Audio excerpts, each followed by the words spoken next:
Picture this. You're broke. Your credit card is maxed. Your savings account is basically a SAD. Your neighbor just bought a second rental property. Using borrowed money? Wait. Borrowed money they probably can't even pay back. How is that even possible? Hey, my name is Baraka, and I spend way too much time thinking about money, like obsessively thinking about why some people get rich by borrowing money they can't repay. If you're someone who's trying to get ahead financially, but feels stuck living paycheck to paycheck, make sure you hit that subscribe button and give this video a thumbs up if this helps you out. Look, here's the thing: most financial advice you hear is basically save. Save, save, don't borrow. Don't take risks, just grind and hope it works out. And yes, saving is important, but here's the twist: borrowing money strategically can actually be the fastest way to build wealth. And no, I'm not talking about gambling or payday loans. I'm talking about something much smarter, something most people completely misunderstand: the common financial myth. Here's what most people don't realize. Most of us have been taught that debt is inherently bad. Crédit card, bad. Personal loans, bad. Taking on any liability, réalibad. And sure, if you're paying 24% interest on a credit card, it's probably going to destroy your financial life. But here's the kicker: not all debt is created equal. Let me give you a shocking stat. According to the global Findex database, over 1.4 billion people worldwide borrow money for productive purposes, like business or education. That's 1.4 billion people using debt to improve their economic outcomes. And here's the interesting part. Zwelch's 10% Microfinance programs are sometimes more likely to default, but paradoxically still end up richer in the long run. Wait, what? How can defaulting actually make you wealthier? That's exactly what we're going to unpack today: the psychology of good debt. Here's what most people don't realize about debt: it's not just about money. It's about mindset. Debt changes behavior. When someone borrows money for a productive purpose, like investing in a business or property, they're mentally forced into growth mode. This is called leverage psychology. Look, here's an example. You borrow $5,000 at 10%. Annual interest to start a small delivery business. Your total repayment is $5,500. If that business earns $15,000 in its first year, guess what?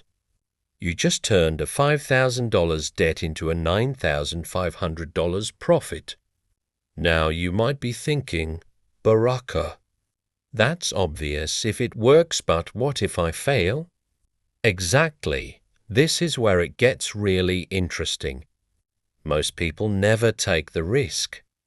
They sit on $5,000, overthink, maybe save it slowly for a year, and end up with a slightly bigger emergency fund.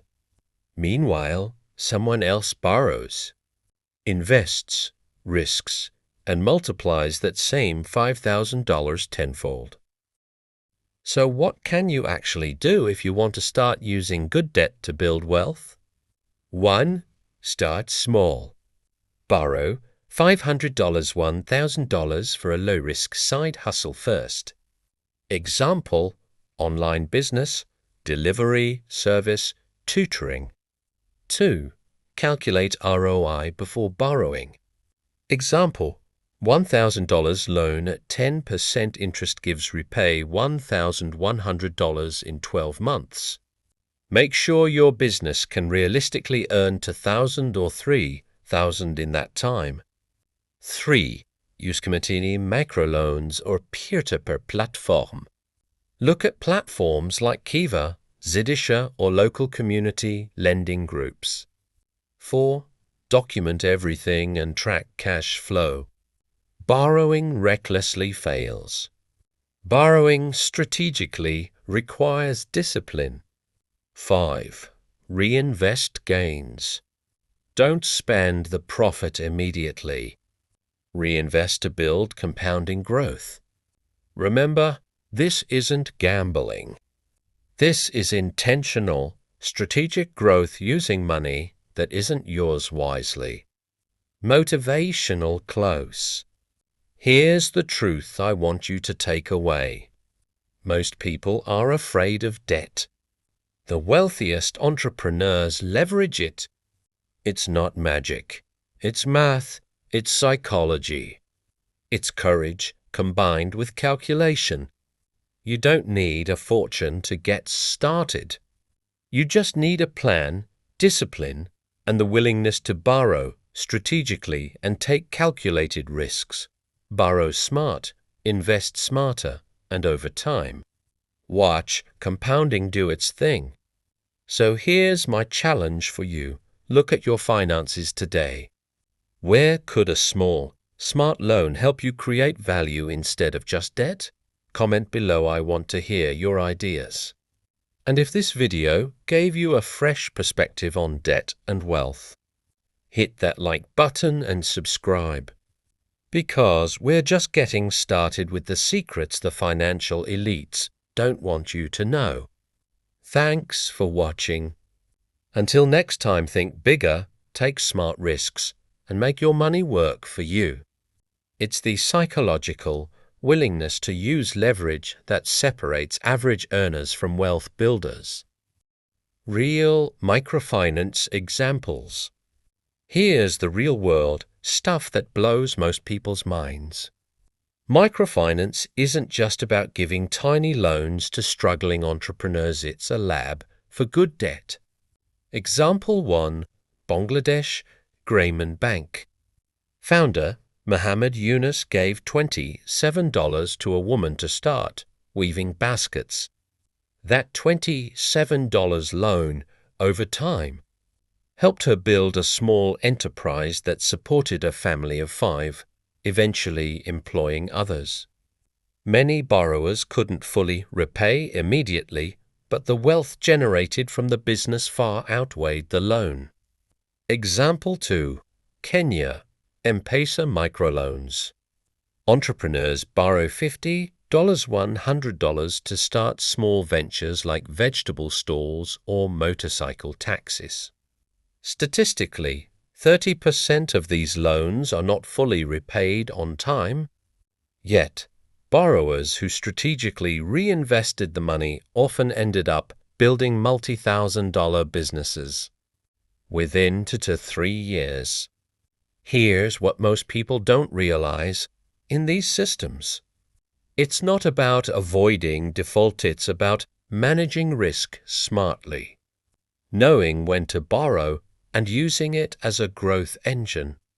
Math behind borrowing to get rich. Let's break it down with numbers because this is where most people choke. Scenario: you borrow $10,000 at 8% interest to start a small e-commerce business. Loan repayment: $10,800 in 1 year. Monthly repayment: $900.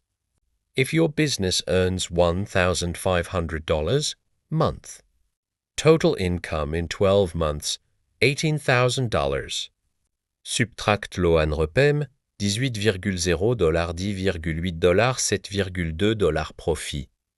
Now imagine if you had saved that $10,000 for a year instead of borrowing it. Your profit would be 0,1 de zip. Even if you don't pay back on schedule, The value created by the borrowed capital can outweigh the cost of default. As long as you re-stipulate. Objections and risks. Now, you're probably thinking, Baraka, this sounds too risky. What if I just go broke? Totally fair. Let's talk about it. 1. High-interest debt versus strategic debt. Credit cards at 24%? Not strategic. Small business loan at 5 to 10%. Potentially strategic. 2. Psychological discipline. You need to commit mentally to using debt for growth, not consumption. Think of it like planting seeds you borrow water and fertilizer to grow a tree, not buy a luxury car. 3. Community lending risk. Microfinance often relies on social trust. Defaulting can damage relationships, so borrowing recklessly isn't actually what makes people rich. The strategy is leveraged risk, not irresponsibility.